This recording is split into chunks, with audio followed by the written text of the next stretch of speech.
Hello guys, কি অবস্থা সবার? আমরা হইয়াছড়া ঝর্ণা ঘুরে এখন মহামায়া লেকের দিকে যাচ্ছি। মহামায়া লেক হইয়াছড়া থেকে আমরা সরাসরি একটি সিএনজি রিজার্ভ করে নিলাম, সিএনজিতে যাব। যদিও আমরা উল্টা পথে যাচ্ছি, জিনিসটা খুবই risk.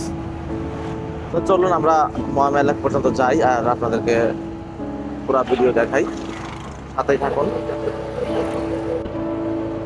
Dhaka Chittagong highway road ধরে উল্টা পথে আমরা যাচ্ছি। অনেক ভয় নিয়ে যাচ্ছি, কখন যে কি হয়ে যায়। এই রাস্তায় গাড়ি এবং বাসের গতিটাকে অনেক বেশি, সেই রাস্তায় আমরা উল্টা পথে যাচ্ছি।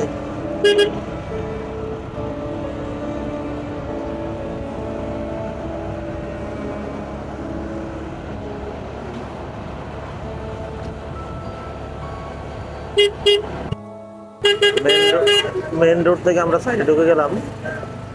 এখানে একটা এই যে দেওয়া আছে, এই রোডেই আমাদের মেরুসরাই যে লেক, সেখানে মহামায়া লেক যেটাকে বলে আর কি।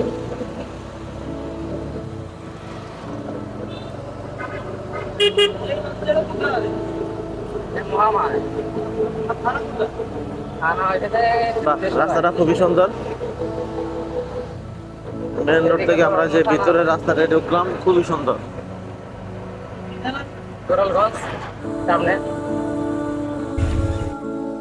আমরা চলে আসলাম অলরেডি।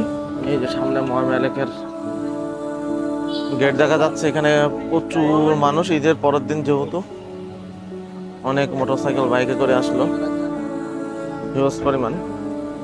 আমরা যাবো এখনই, টিকিট কাটতে হবে। টিকিট মনে হয় 30 টাকা, আমরা দেখি টিকিট কাটার পরে। রেগুলার টিকিট করে এখন আমরা 50 টাকার টিকিট দিয়ে যাচ্ছি, যদিও টিকিট 30 টাকা করে ছিল। ঢুকে গেলাম ভিতরে, খুবই নিরিবিলি পরিবেশ। যদিও আজকে ঈদের পরের দিন হওয়ার কারণে অনেক বেশি মানুষ, তবে প্রাকৃতিক পরিবেশ খুব সুন্দর।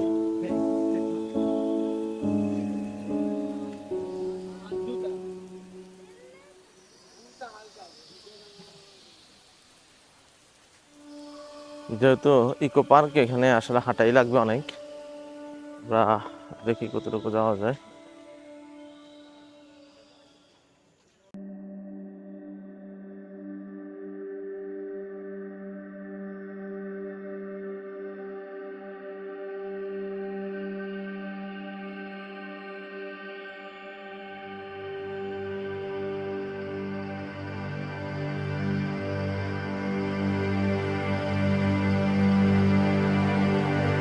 ও, অনেক কষ্ট হচ্ছে উপরে উঠতে, কারণ নিচ থেকে আসলে জায়গাটা অনেক উঁচু।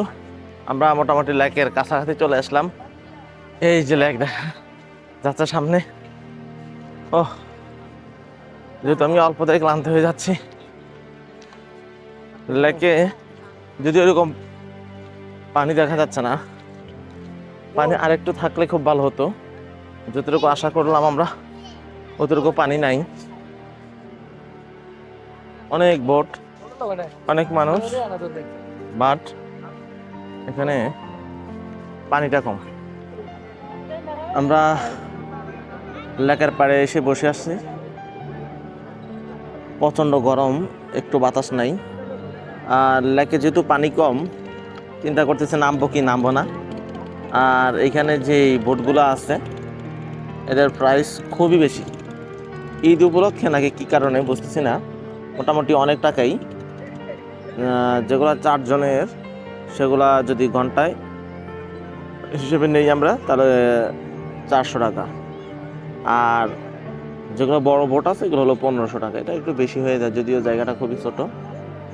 তবে বাকিদের থেকে রিভিউ নিয়ে যেটা শুনলাম, অন্যান্য সিজনে এখানে মোটামুটি পানি আরও অনেক বেশি থাকে, তখন দেখতে নাকি আরও অনেক সুন্দর।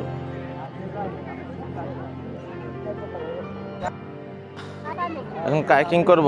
কায়াকিং করার জন্য চলে যাচ্ছি টিকিট কাউন্টারে। এখানে আধা ঘন্টা পার পারসন 100 টাকা। 3 জনের আছে, 2 জনের আছে। আমরা এখান থেকে টিকিট কেটে নিই। কায়াকিং এর টিকিট কাটা শেষ, এখন নেমে যায় নিচে। যদিও মানুষ যে পরিমাণ, আমাদের কায়াকিং করার জন্য বোটের সংখ্যা নাই।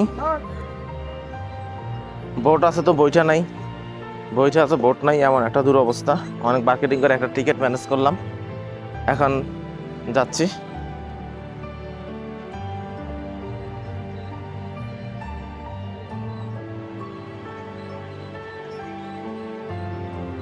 আমরা 2 জনের একটা বোটে উঠে যাব। আমাদের 2 জনের একটা, হ্যালো, কোনটায় উঠে যাবো? পেছনেটাতে যাও। এখানে কি পানিতে ডুবে যাওয়ার কোনো ভয় আছে? ওকে, তাহলে আমরা উপরে উঠে যাই। আমরা অবশেষে উঠে গেলাম। এখানে পা রাখা খুবই কষ্ট, পা একদম সোজা করে রাখা লাগে। মোটামুটি উঠে গেলাম।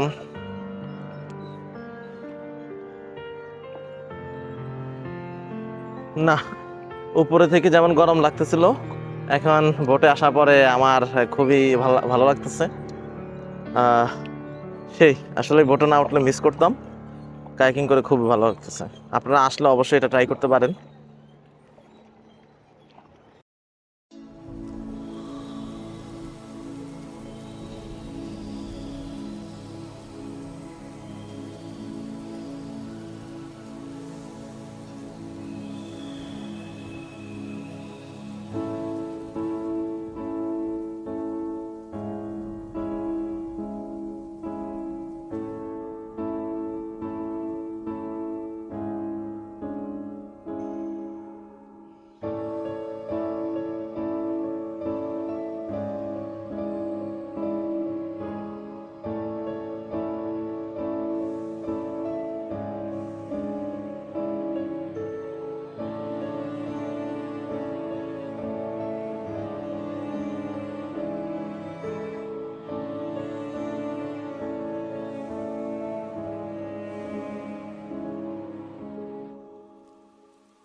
ঝর্ণা খোলার সন্ধানে আমরা যাচ্ছি, সুন্দর হয়ে আসতেছে, আরো কমে আসলো, আসতেছি এবং আসতেছি, কিন্তু আলটিমেটলি আমরা এখনো ঝর্ণা খুঁজে পাচ্ছি না।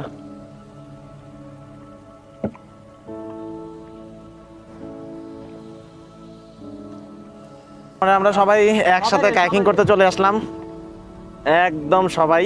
আমরা যারা 12 জন আসলাম একসাথে আমরা ম্যাচিং হলাম, যদিও আমরা এক একজন এক এক টাইমে রওনা দিলাম, কিন্তু এখন সবাই আমরা একসাথে চলে আসলাম। একদিক দিয়ে সূর্য ডুবতেছে, আরেক দিক দিয়ে আমরা এখনো সেই লেকে আছি। অসাধারণ দৃশ্য, অসাধারণ এবং খুবই এনজয়েবল, এবং এইটাই হলো আজকের বেস্ট একটা মোমেন্ট বলা যায়। এখানে যারা আসবেন তারা অবশ্যই এখানে আসবেন। আধা ঘন্টার কথা বলে আমরা এখানে প্রায় 1 ঘন্টার কাছাকাছি আমরা চালাই ফেললাম। জানি না এখন যে জরিমানা দিতে হবে কিনা, কারণ আধা ঘন্টার জন্য 200 টাকা দিয়ে নিলাম। এখন দেখি কত টাকা নিতে পারে। এই যে এখানে বোটের লোক অলরেডি ডাকতেছে আমাদেরকে। সন্ধ্যা হয়ে গেল, মাগরিব আযান দিয়ে দিছে, ফুল অন্ধকার হয়ে গেছে। অনেক এনজয়েবল জার্নির পর আমরা ব্যাক করলাম। অনেকক্ষণ পা এখানে রাখার কারণে পাগুলো সব বসে গেছে। দেখি রিক্স, খুবই রিক্স, জুতা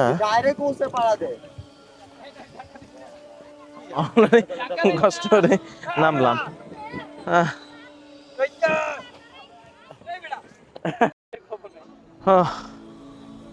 তো আমরা এখন মোটামুটি ব্যাক করার পালা, আমরা চলে যাব। আমরা পারবে উপরে উঠতেছি। এখানে আর মোটামুটি ঘোরার কিছু নেই, আর চারিদিকে অন্ধকার হয়ে আসছে। দেখি আমরা বাইরে গিয়ে আপনার নাস্তা করবো, নাস্তা করে দেন আমরা বাসে উঠবো, বাসে উঠে বাসায় যাব। ব্যাক করতেছি, যে রাস্তায় আসলাম ঠিক সেই রাস্তাতেই আমরা ব্যাক করতেছি। সন্ধ্যা 7টা বাজে, এর মধ্যে আমরা ব্যাক করতেছি।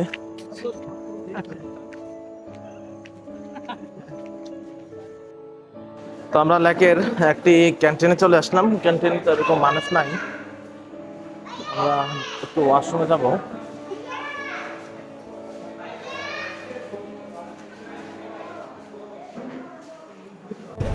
আমরা চলে আসলাম হাইওয়ে, ঢাকা চট্টগ্রাম হাইওয়ে রোডে আসার মাত্রই বৃষ্টি শুরু হয়ে গেল। সারাদিন আজকে আমরা বৃষ্টির সন্ধানে ছিলাম, যদিও বৃষ্টি হয় নাই, এখন বৃষ্টি শুরু হয়ে গেল। এই হাইওয়েটা বাংলাদেশের একটা গুরুত্বপূর্ণ হাইওয়ে। এত পরিমাণ বাস এবং প্রত্যেকটা বাস প্রায় 100-র উপরে স্পিডে চলতেছে। আমরা এখন একটা বাস নিব, বাসে করে আমরা কুমিল্লার দিকে রওনা দিব। বৃষ্টি শুরু হয়ে গেল, আমরা বাসের জন্য দাঁড়ানো ছিলাম, বাট বৃষ্টির জন্য এসে একটা যাত্রী ছাউনি আশ্রয় নিলাম। দেখি বাস পাওয়া আসলে মুশকিল, ঈদের টাইম, এখন খালি বাস পাওয়া মুশকিল। আমরা 12 জন, যেহেতু 12টা সিট পাওয়া আসলে মুশকিল। দেখি এখন কি করা যায়।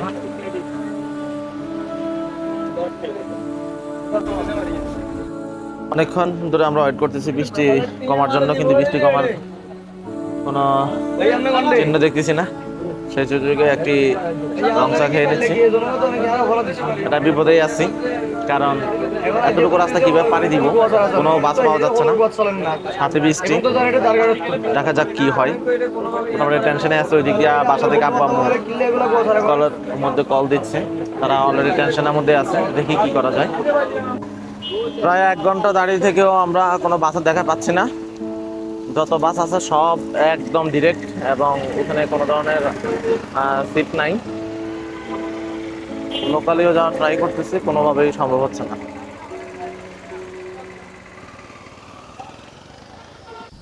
সিএনজি পেলাম এবং সেই সিএনজিতে উঠে আমরা বাসায় চলে আসতে পারলাম। আলহামদুলিল্লাহ, আমাদের কোনো সমস্যা হয়নি, সেফলি বাসায় আসলাম।